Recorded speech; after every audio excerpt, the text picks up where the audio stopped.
pela árvore do conhecimento, né? Teoria de Maturana e Varela, e a gente está no sétimo encontro, que é o sétimo passo de compreensão, né? De todo esse processo que envolve a estrutura biológica do conhecimento, né? Como o conhecimento ele faz parte da vida, né? O conhecer a si mesmo, conhecer o mundo, ele parte de uma interação que é biológica. Então, essa proposta, essa teoria, essa visão, onde o conhecer e o criar, né? É um fenômeno pertencente à vida, do qual a gente faz parte, né? Mas não somos os únicos a fazer uma interação dessa forma. Toda a vida é conhecimento, toda a vida é criatividade, é autocriação, na realidade. Bom, então, vamos continuar hoje, né, vendo um pouquinho a questão, né, ampliando os nossos conhecimentos a respeito do sistema nervoso e a construção do conhecimento, né? Como o sistema nervoso ele nos oferece a estrutura a estrutura biológica para conhecer o mundo, conhecer a nós mesmos e entrar nos processos de criação da própria existência, criação da nossa própria corporeidade e das interações dentro do nosso nicho ecológico. Então, nosso último encontro, a gente falou de conduta, né? A conduta como comportamento de cada espécie, como a vida, né? Em cada espécie, ela tem um tipo de comportamento que caracteriza os indivíduos, né? Que eles chamam de unidade, cada unidade que caracteriza também as espécies e os comportamentos que são comuns, né? A vida em si. Então, o que eles colocam, né, os autores colocam, é que, em geral, a gente associa, né, a conduta a movimento. Então, quando a gente observa a conduta de um animal, a conduta de um ser vivo, a gente vai associar essa palavra conduta a movimento, né? E esse movimento, e aqui até eu fiquei em dúvida, eu não tenho original em espanhol, e eu acho que até alguém enviou em algum momento, mas eu gostaria até de verificar a tradução, né? Porque eles traduzem assim, então, que as pessoas, que em geral, quando as pessoas veem a palavra conduta, elas associam a movimento. E eu creio, né, que essa palavra movimento aqui tem a ver com deslocamento no espaço, né? Mas a gente também pode relacionar a conduta que é relacionada ao movimento, também é um aspecto de transformação, né? Porque onde existe transformação, existe movimento e crescimento. Então, é claro que a gente observa, especialmente nos animais, né? Essa conduta que é de gerar um movimento no espaço, né? Então, deslocamento, que vai de uma parte a outra de um determinado ambiente, né? Mas, por exemplo, as plantas, elas também têm movimento, né?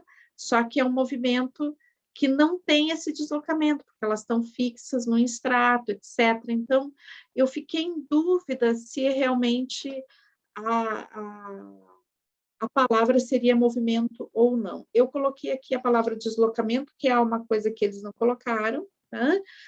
Trazendo essa reflexão para vocês. Tá bom?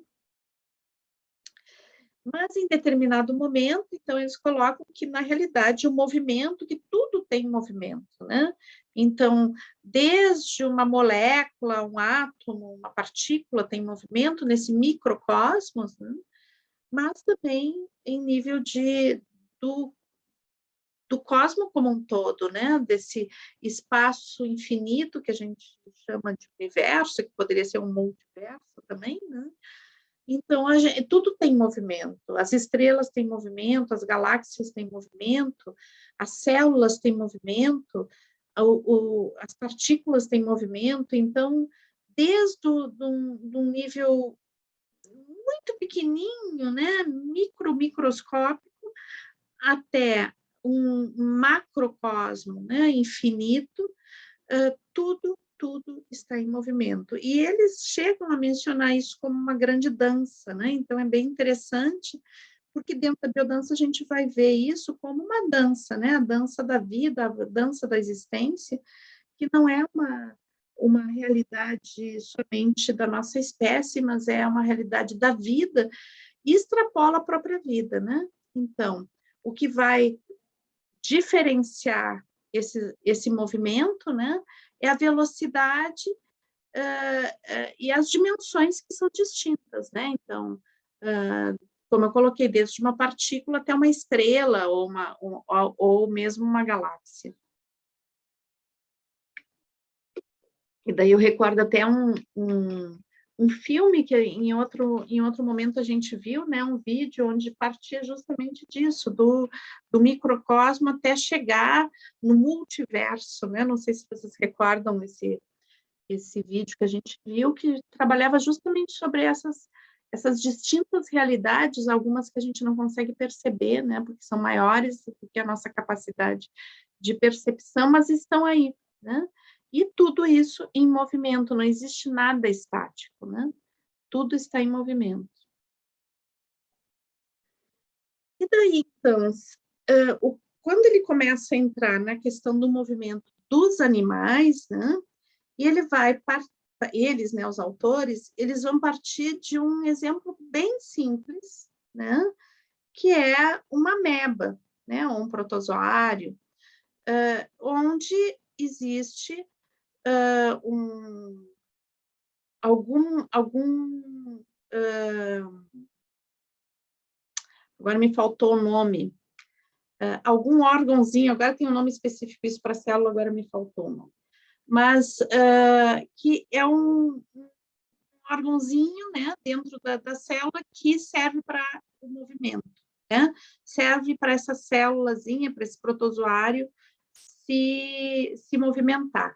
No caso, essa da figura é um flagelozinho, né? Então, é como que esse flagelo ele faz movimentos para que esse pequeno protozoário ele se desloque no espaço, naquele microespaço dele, mas que ele se desloque, inclusive, se a gente fizer uma proporção de tamanho, né, de uma ameba ou de um pequeno protozoário, né, e ver qual é a velocidade desse deslocamento, alguns se deslocam muito rápido, né, muito rápido mesmo. Então,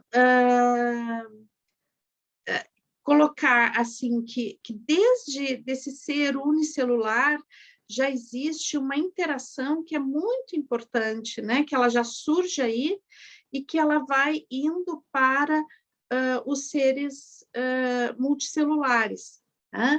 Que é a interação entre o sensório e o motor. Né? Então, algumas, agora me veio a palavra organela, né? Então, algumas organelas têm a ver com o sistema motor, né, como é no caso do flagelo aqui, né, e algumas têm a ver com a membrana, né, com a questão sensória. E existe uma acoplagem estrutural nesse sentido, de forma que o sensório, né, gera um movimento que está em nível motor. Né? Então, por exemplo, se a gente pegar uma determinada amebinha que gosta de açúcar e colocar um grãozinho de açúcar lá, está olhando no microscópio, né? E vai colocar esse grãozinho de açúcar, a gente vai ver que ela ela vai buscar, né? Ela vai perceber que esse grãozinho de açúcar está lá, né? Por uma questão de percepção química, possivelmente, né, da química desse grãozinho de açúcar. Então, ela vai perceber isso e logo vai utilizar a organela que é de deslocamento, seja, no caso aqui, um flagelo, mas pode ser cílios, pode ser o movimento de expansão e recolhimento, né? Mas ela vai ter uma resposta motora àquilo que foi percebido. Né? Então, daí o que a gente pode ver é que o sistema sensório-motor, ele está num nível de acoplagem estrutural, né? E ele é muito antigo, né? Ele já está nos primórdios do surgimento da vida, esse componente básico, né? De perceber e se deslocar, perceber e se deslocar. Pode ser também um estímulo que cause uma reação de afastamento, não só de busca, né? Então, o estímulo que é de busca é aquele estímulo agradável, que tem a ver com uma compensação, em gerar um alimento, né? Uma geração de energia, mas pode ter estímulos desagradáveis que geram uma reação de afastamento, porque colocam a estrutura daquele ser em risco, né? Então, já existe, com base nessa sensibilidade no que é percebido, uma reação motora desde a amebinha. Então, de alguma forma, né, existe um acoplamento, né, entre aquela superfície que tem a ver com o sensorial, né, que está percebendo as reações do meio, e a superfície motora, ou seja, aquela organela que tem a ver com o deslocamento. Bom, aqui já existe esse grande mistério da conexão, né? Dessa conexão são dois sistemas distintos que estão acoplados, colaborando um com o outro.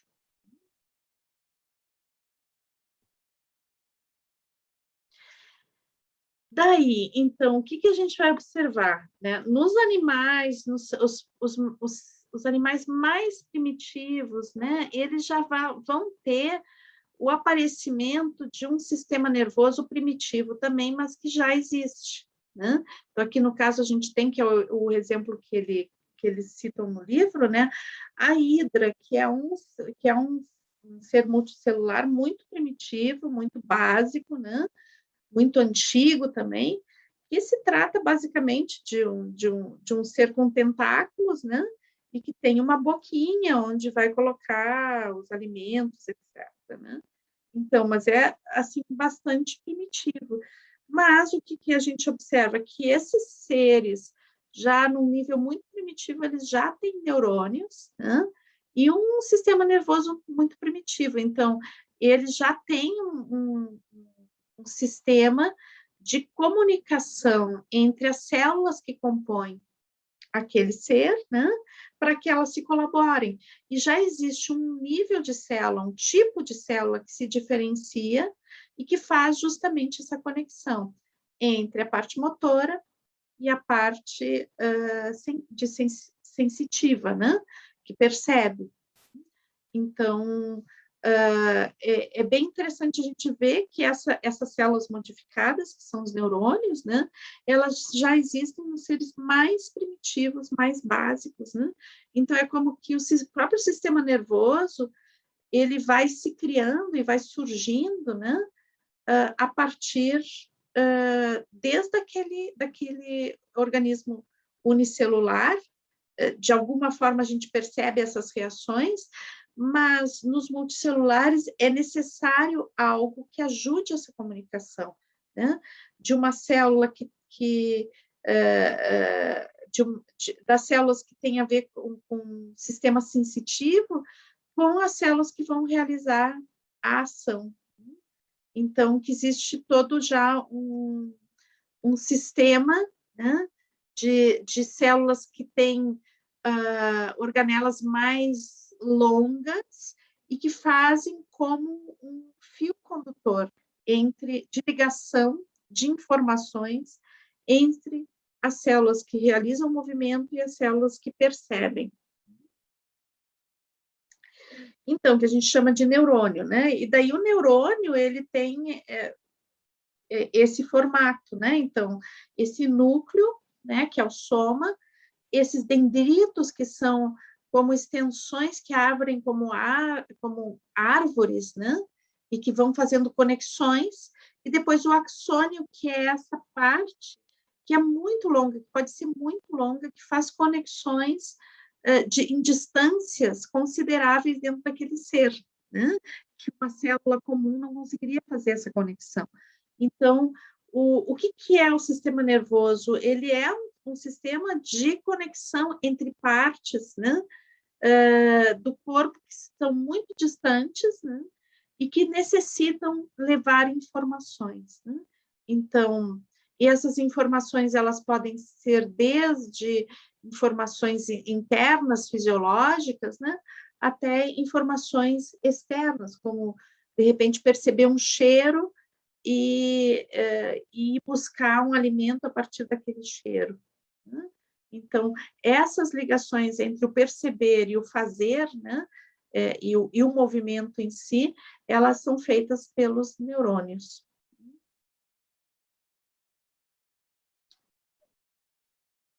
Então, e aqui a gente tem essa figura de um neurônio, né, que constrói quase como uma árvore de conexões, né? Então, os neurônios, eles têm uma capacidade de multiplicar essas conexões com base no que está sendo vivenciado por aquele ser, né?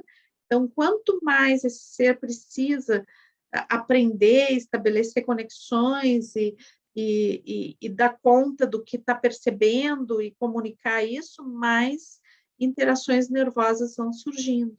Então, o neurônio é uma célula, né, que tem essa capacidade de multiplicar suas ramificações e estabelecer cada vez mais conexões. Assim, quando não tem estímulos, existe um empobrecimento dessa rede, né? Então, essas células são, os neurônios são células que têm essa responsabilidade de colocar diversas partes do corpo em comunicação. Agora, claro, a gente estava falando de uma hidra, né, que é um ser pequenininho e pouco sofisticado, né? Então, conforme a gente vai vendo o surgimento de seres cada vez mais complexos e seres também que têm um sistema nervoso central e um sistema nervoso periférico, né? Então, a gente vai ver que existe um grau de complexidade e de sofisticação nesse sistema que é impressionante. E a função principal, então, né, é que o neurônio ele está ali para promover, né, o acoplamento entre diversos tipos de célula, com funções distintas. Então, para os seres multicelulares mais complexos, isso é muito, muito complexo, né? Porque existem grupos de células muito distintos, com funções diferentes, e que os neurônios, então, estão ligados a essas múltiplas células, trazendo e levando informações umas para as outras, de forma que o organismo consiga ser uma totalidade, ser uma identidade, né? Ter uma identidade, ter uma estrutura própria, e que consiga realmente ter uma eficácia em termos de um comportamento harmônico global, né? Uma unidade, ser uma unidade.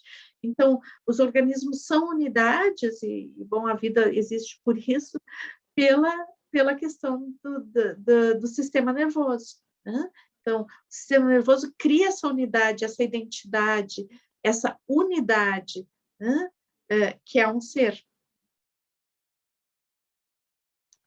E essa comunicação, né, é bem comum a gente pensar, né, que essa comunicação se dá por impulsos elétricos, e isso é verdade, tá?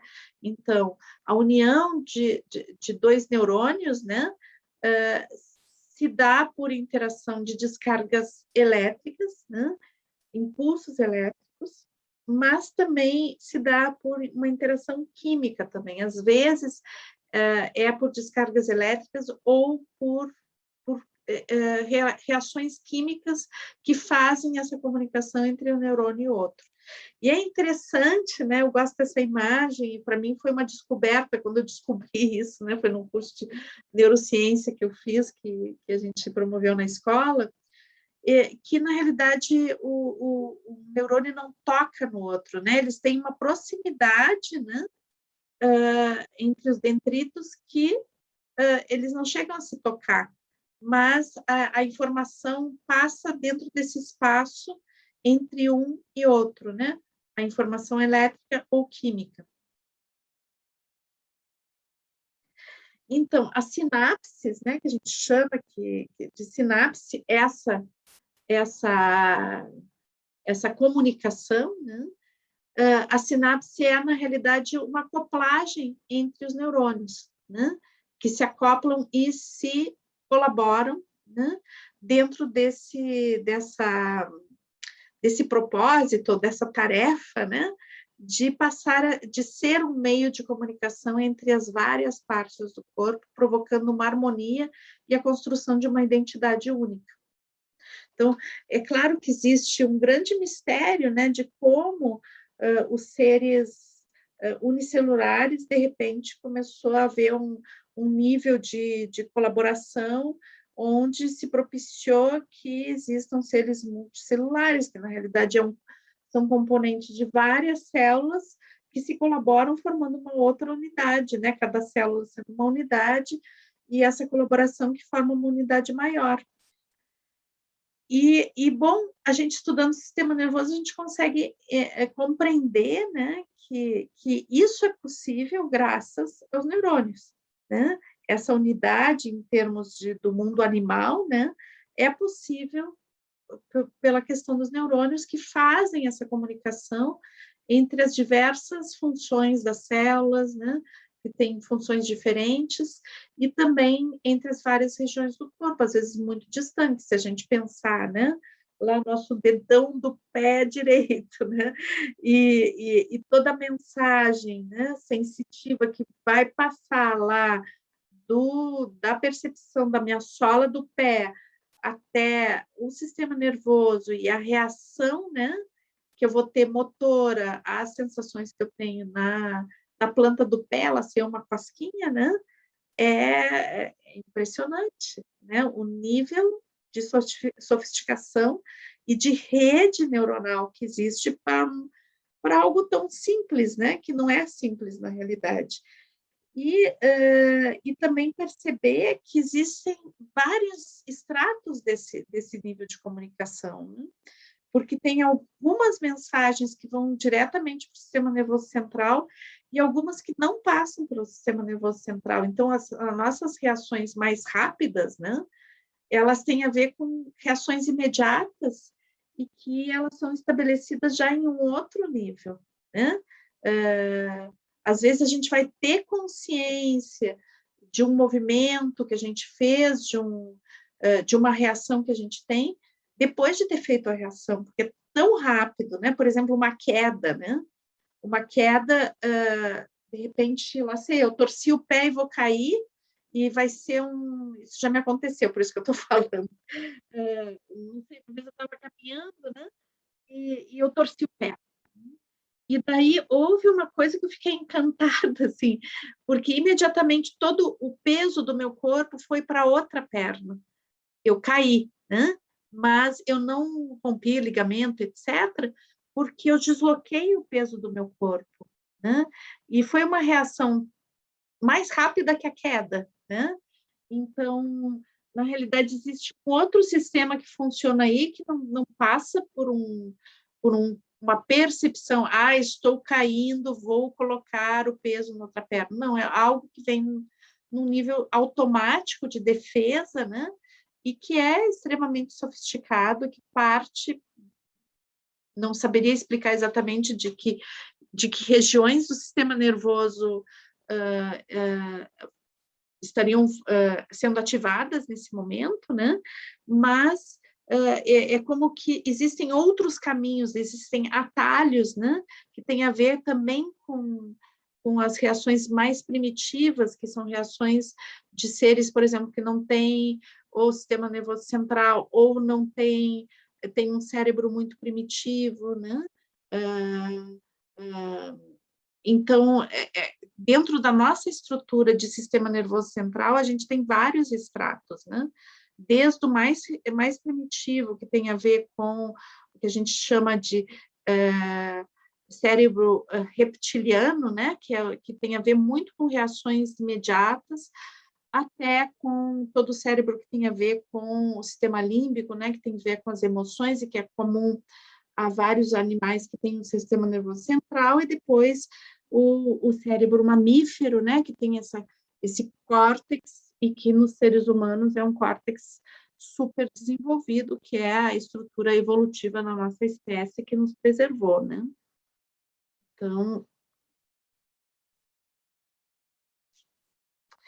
Então, é interessante a gente perceber, né, que esse mecanismo de acoplagem, que é a função básica do sistema nervoso, fazer acoplagem, né, ou seja, fazer essa integração entre as mais variadas partes do corpo, essa comunicação, ele é sempre o mesmo, desde a hidra até o ser humano, tá? É sempre a mesma função.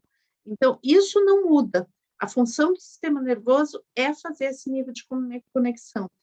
Agora, existem variações, sim, da arquitetura disso em cada espécie, né? Então, lá na hidra, a gente não vai ter um sistema nervoso central. A gente vai ver nos mamíferos já, sim, claro, o sistema nervoso central e um nível de sofisticação muito grande desse sistema nervoso central e das interações que existem em nível de sistema motor e sistema sensitivo. Né? No ser humano, isso num nível muito, muito sofisticado. Né? Então, que a gente vai ver agora um pouquinho mais adiante essas especificidades. Né? Então,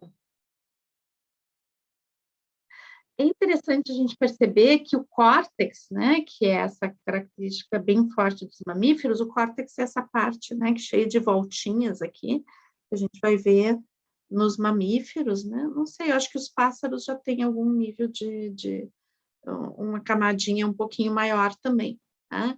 Mas vamos ver basicamente nos mamíferos, essa que o córtex, né, como um centro de convergência de muitos estímulos, tá?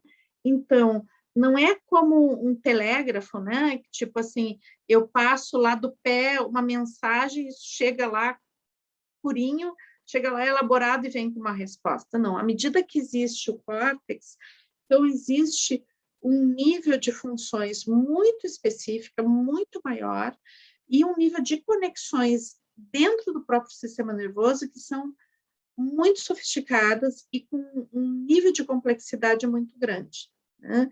Então, o que acontece? A gente recebe essa informação, mas existem interações dentro do próprio sistema nervoso que tem a ver com outras coisas que a gente vivenciou, outras coisas que têm a ver até com a própria memória, ou com um estado de percepção de algumas outras áreas do corpo, e com vivências que a gente já teve.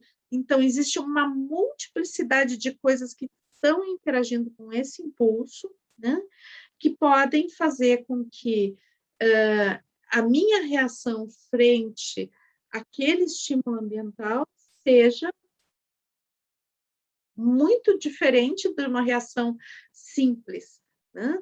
Então, eu acho que o Rolando, quando ele fala da questão da função frenadora do córtex, né? É uma coisa que a gente estuda bastante em biodança, que é essa coisa assim de a gente, em nível de sistema límbico, que seria um sistema mais de equilíbrio metabólico, que tem a ver com a percepção das nossas necessidades, e que tem a ver com toda a questão das emoções também, né? Então, em nível de sistema límbico, talvez eu tivesse uma determinada reação, por exemplo, à fome, né? Estou com fome. Né? Então, se fosse uma coisa simples, eu digo, eu estou com fome, vou comer, né? Mas daí entra em interação outras questões que não tem a ver só com esse estímulo, né? Que tem, é hora de comer, não é hora de comer. É adequado comer agora, não é adequado comer agora. Ou não tem comida, tem comida. Então, tudo isso entra junto, no mesmo momento, né? E daí tem algumas questões que são de resolução, né, que geram uma resposta motora, e tem algumas questões que vão ter uma função frenadora, ou seja, o cérebro aqui, né, vai funcionar algumas áreas do cérebro como algo que contém e não deixa o comportamento ou o movimento acontecer, né? Então, é muito interessante isso, porque eu acredito que, em nível geral, por exemplo, grandes mamíferos, grandes felinos que caçam, né, ou mesmo lobos, etc., os grandes caçadores, né, eles, é super importante a função frenadora, né, porque, de repente, eles veem um bicho lá no campo e eles têm que ter uma estratégia para caçar, porque senão eles não conseguem caçar nada. Então, tem que ter uma função frenadora que consiga perceber qual é o momento certo, né, para sair correndo, para realmente ser efetivo na caça. E, para isso, então, tem esse jogo, né, esse jogo de vários estímulos que são conectados e que vão dar um resultado em nível motor, né? A hora certa de agir, a estratégia para agir. Então, a gente pode ver que existe uma função que é muito importante nesse sentido. No caso humano, né, a gente tem isso intermediado por uma cultura, né, que tem uma série de regras, então, existe um componente subjetivo em cada ser humano que vai estar nessa interação também. Eu acredito que em seres com sistema nervoso mais complexo, como o caso aqui dos grandes símios, o próprio golfinho, às vezes até o nosso cachorro doméstico, né? Os nossos animais domésticos, especialmente os cachorros, gatos, etc., que sofrem essa influência cultural, apesar de não ter cultura, sofrem influência cultural, mas também grandes símios que têm um sistema de comunicação e uma pré-cultura, a gente poderia dizer, né? Existe já essa complexidade, mas no caso do ser humano, que o nível cultural é super complexo e faz parte da estratégia evolutiva da espécie, né? Então, existe uma complexidade muito grande no nível cultural. Essa função frenadora pode estar muito a serviço de um condicionamento, né, que faz com que a pessoa já não consiga mais ter acesso às suas informações mais primitivas, mais ligadas ao instinto, né? Como tenho fome, não posso comer porque posso ser punido, então, se eu posso ser punido, então chega uma hora que eu já não sinto mais a fome, eu desconecto da capacidade de sentir algumas coisas, porque nunca é satisfeito ou porque é punido. Então, essas reações culturais dentro da humanidade, né, elas têm um grau de um freio, né, do movimento, um freio da resposta, que tem fatores que são bem amplos e são culturais, e são sociais, né? E tem a ver com medos muito relativos à nossa construção cultural, que é o medo do abandono, o medo da rejeição, o medo de não pertencer, o medo de ser rechaçado. Então, a gente tem aqui essa complexidade de respostas, né? Que são muito maiores do que o estímulo em si, ou os estímulos em si, porque o cérebro faz essa associação de todos esses estímulos para dar uma resposta. E não é que fique ali pensando horas para dar essa resposta, às vezes a resposta vem sem a intervenção de algo consciente, né? Pode ser que todo esse processo aconteça num nível em que a pessoa não tenha consciência que está acontecendo, mas os seus atos, as suas tomadas de decisão, às vezes têm a ver com elementos que a consciência não tem domínio, né? Mas que estão acontecendo da mesma forma. Então, termo, né, que eles chamam de clausura operacional. Então, que todas as reações desse sistema nervoso têm a ver com a autonomia daquela unidade, ou seja, tudo que acontece em nível de respostas, em nível de percepção, tem a ver com aquele ser, né? Que eles chamam de unidade, né? Então, existe a operação do sistema nervoso, ela tem a ver com o próprio sistema nervoso, tem a ver com aquele ser ao qual o sistema nervoso faz a sua acoplagem, né, entre as várias partes daquela anatomia, daquele ser, as diversas regiões daquela corporeidade, né? Então, não tem a ver exatamente com uma resposta ao meio em si, né? Mas sim a manutenção de uma homeostase desse organismo que vai ter uma relação de feedback com o meio, uma retroalimentação, como a gente tem visto, né? Mas o sistema nervoso ele tá a serviço daquele organismo em si, né? De manter essa unidade. Então, daí a gente vai começar a entrar numa questão muito importante, que é a questão da plasticidade neuronal, né? Então, essa capacidade que o sistema nervoso tem de estabelecer uma rede sináptica cada vez maior. E aqui a gente tem a ilustração disso, né? Então, a gente tem aqui as mesmas células, né? Que vão estendendo cada vez mais suas ramificações, formando uma grande árvore aqui, né? Então, como é que acontece isso? Com estímulos, né? Quando a gente tem que dar conta de novas coisas que a gente tem que absorver, novos comportamentos, novas reações, a gente precisa de uma estrutura neuronal que dê suporte a isso, senão a gente não consegue nem perceber, ou não consegue dar resposta, né? Então, trago um exemplo simples, né? Às vezes a gente começa a fazer uma ginástica e tem que mover uma parte do corpo que a gente não sabe, nem sabia que existia, né?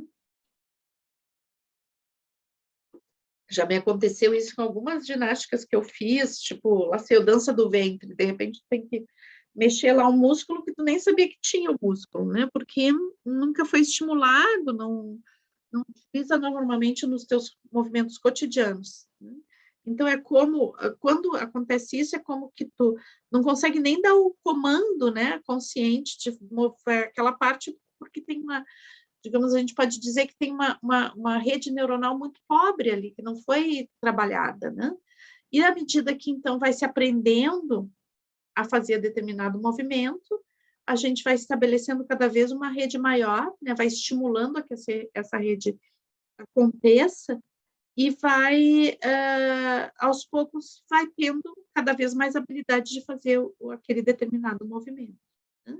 Então, a gente pode ver isso para todas as coisas que a gente está aprendendo, né? Por exemplo, aprender uma nova língua, isso precisa de um suporte, né, biológico para isso, né? E o suporte biológico é dado pelo sistema nervoso, que vai estabelecendo novas sinapses, né? E novas conexões, e vai criando uma rede cada vez mais ampla. Quando a gente faz biodança, é interessante a gente perceber que a gente está agindo justamente aí. Então, por exemplo, quando uma pessoa vive num ambiente onde não pode expressar suas emoções, né? E daí, de repente, a gente começa, através da dança, através dos exercícios, a propor que a pessoa dance a sua expansão, e a pessoa é super retraída, e no início ela pode ter muita dificuldade. À medida que ela vai fazendo, né, ela vai conseguindo, porque ela vai estabelecendo uma rede neuronal, também um suporte biológico para isso. Digamos, na interação com o outro, né? Então, a pessoa vive numa cultura onde as pessoas nunca se olham nos olhos, né? Então, é como se ela não tivesse um suporte para isso, né? E vamos ver, assim, que o suporte, olhar nos olhos, é uma coisa que estabelece a rede neuronal desde que a gente é bem pequenininho, né? Desde que a gente é bebê. Então, quando isso falta, né, pode ser extremamente prejudicial. Agora, quando a gente começa numa aula de biodança, a se olhar, a ter uma serenidade no olhar, uma contemplação, está se criando uma base biológica para isso, pelo estímulo, né? Então, a biodança ela vai trabalhar num nível de estimulação muito sofisticado, porque tem a ver não só com estimular funções de em nível de conhecimento, né, em nível de aprendizado de conteúdos, né, mas sim em nível de um suporte biológico para viver coisas. Né? Isso é muito interessante, porque às vezes a gente não pensa sobre isso. Né? Então, que para eu estar sensível para uma relação, para eu estar sensível para dar uma resposta ao meio relacional onde eu vivo, eu preciso de uma base biológica para isso. Né? E às vezes, mesmo que fosse muito natural que isso se desenvolvesse, numa cultura que está sempre dizendo que não, às vezes a gente vai, ao contrário de expandir a rede, a gente vai cortando a rede. Né? Então, o estabelecimento de relações humanas, e sofisticando essas relações humanas, elas dão uma base, uma estrutura biológica importante para muitas outras coisas na vida da gente. É interessante também perceber, né, alguns relatos que às vezes as pessoas fazem, de que a pessoa foi, né, pratica biodança há muito tempo, daí foi fazer um curso de uma outra coisa e percebeu que estava com maior facilidade de aprender novos conteúdos, que tinha mais facilidade de vivenciar coisas em uma outra experiência que não tem a ver com biodança. Por que acontece isso? Por que existe maior facilidade? Porque a plasticidade neuronal foi ampliada, porque existe mais base biológica para perceber e para receber e elaborar muitos outros estímulos, a estrutura está feita. Né? Então, aí existe mais possibilidades, cada vez mais possibilidades. Então, a gente pode dizer que, de certa forma, a gente fica mais inteligente fazendo biodança também, mesmo que a gente não trabalhe diretamente com essa possibilidade ou estimulando exatamente isso. Então, uma coisa importante é perceber que quanto mais complexo o sistema nervoso, maior é a plasticidade. Então, eles observaram, por exemplo, que os insetos eles têm pouca plasticidade neuronal, né? Então, até porque eles não precisam ter muita plasticidade neuronal, porque não existe um nível muito complexo de aprendizado, né? Então, o comportamento dos insetos é um comportamento instintivo, bem instintivo, onde a conduta já está pré-estabelecida, né? E ela vem de um fator inato. A gente viu isso também no último encontro, quando a gente falou um pouquinho das tartaruguinhas, né?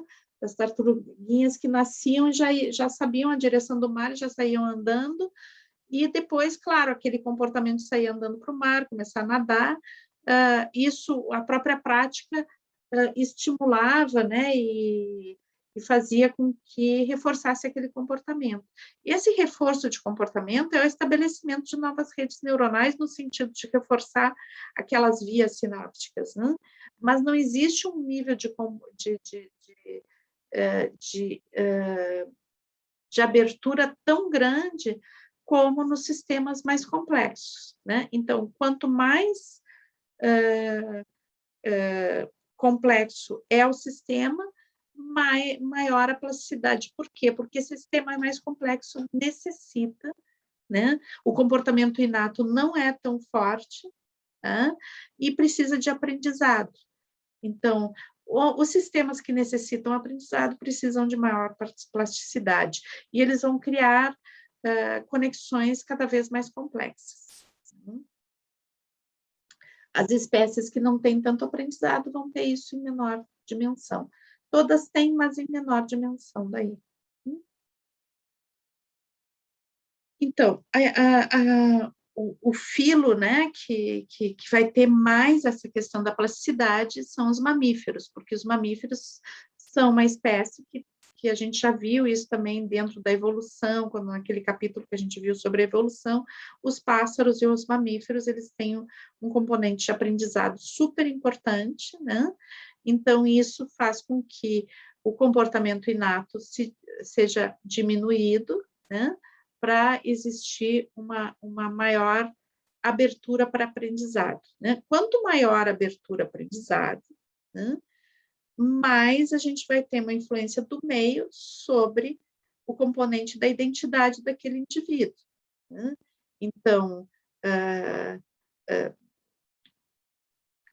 os mamíferos são mais suscetíveis a isso, os grandes mamíferos são mais suscetíveis ainda, e os seres humanos completamente suscetíveis a isso, que foi o que a gente viu no último encontro, né? O quanto essa interação com o meio vai determinando quem somos, né? Então, os estímulos do meio vão criando a base neuronal, a base biológica para a nossa identidade, para ser quem somos. E vai depender do que a gente vivencia, a gente vai criar redes e redes, né?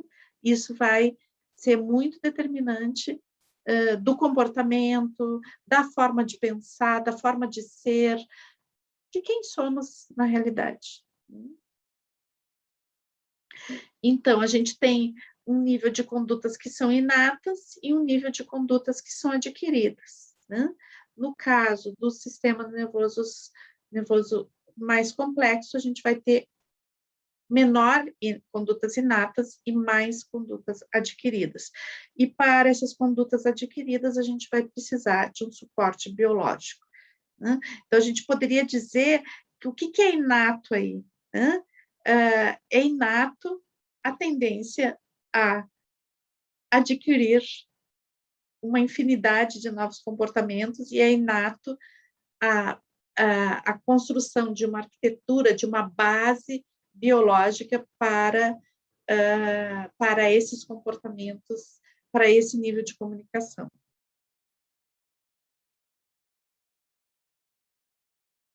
Então, isso é super importante também a gente perceber, né, quando eu falei essa questão dessas interações que existem em nível de sistema nervoso central, né, que o aprendizado, né, aprender, né, não é somente internalizar o meio, né? Então, aqui a gente tem até mesmo o estudo de Paulo Freire, que vai falar bastante disso, não em termos biológicos, né, mas vai falar bastante disso. Que não é a questão da educação bancária, né, que pega, bota o conteúdo dentro da cabeça das pessoas, isso não existe, né? Sempre, o ser humano, ele sempre vai dar significado ao conteúdo, né? Então, não existe só uma internalização, existe uma pulsação, né? Entre as várias coisas já vividas, entre a interação do significado daquele meio de onde vem a informação, e é infinito o nível de interações que vão existir aí, né? Então, isso faz com que, né, a gente pode olhar a educação bancária e fazer uma crítica a isso, né? Com o processo de avaliação, aqueles processos de avaliações tradicionais, né? Ele é complicado tu avaliar o conhecimento de uma pessoa, né? Como se ela fosse uma caixinha onde tu pudesse botar o conteúdo e daí vai sair o conteúdo pela boca ou pela mão escrevendo, né? Não é assim que acontece. A gente, para avaliar uma pessoa, a gente tem que perceber algo, né, que vai além desse depósito de conhecimento.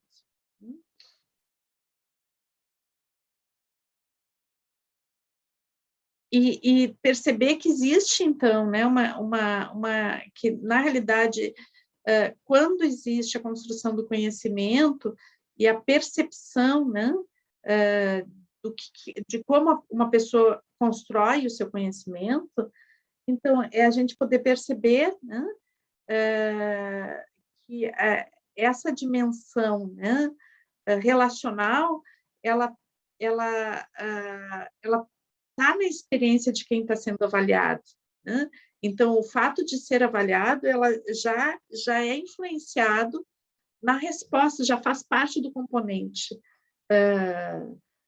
geral que vai tá sendo resultado daquela avaliação, né?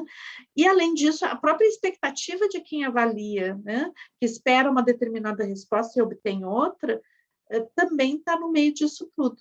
Então, é super. A gente tem que perceber que não é assim que. Não tem como avaliar, na realidade, né? Então, o que a gente pode avaliar dentro de um processo de conhecimento, de construção de conhecimento, né? Então, a gente pode. Seria interessante que a gente parasse de avaliar conteúdo, se a pessoa depositou ou não o conteúdo, né? Mas sim perceber o ato cognitivo que está acontecendo ali, né? Qual é o processo que a pessoa está fazendo, que dinâmica é essa que acontece, né? E que faz com que a pessoa realmente conheça o mundo, conheça a si, faça interações. Então, talvez, né, se a gente pudesse rever a questão da avaliação, não significa de não acompanhar, não avaliar, não olhar para o processo, né? No sentido de, bom, não vamos mais avaliar e vamos largar a pessoa sem saber o que está acontecendo com ela. Não se trata disso, né? São extremos que, às vezes, até por uma falta de compreensão, né? A gente pode entrar nisso, às vezes a gente sabe que às vezes, nessa crítica à educação bancária, muitas vezes se larga crianças, se larga o educando assim, sem saber o que está acontecendo com essa pessoa, e não é essa a proposta, né? A proposta de acompanhamento é justamente compreender o processo, e não saber se o conteúdo foi absorvido ou não, porque seria impossível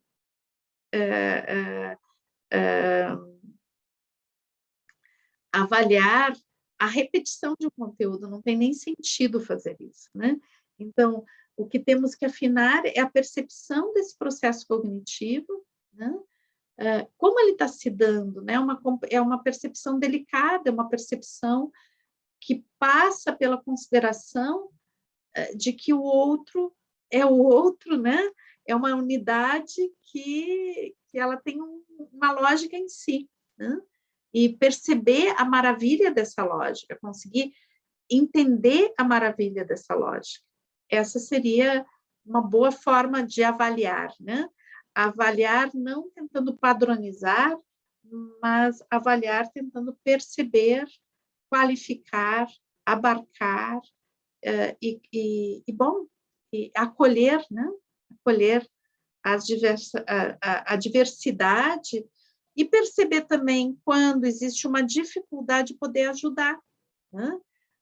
Agora, quando a gente não percebe a globalidade disso, né? A globalidade que é o aprendizado e o próprio sistema cognitivo, a gente acaba padronizando e querendo respostas prontas, e isso é muito triste, né?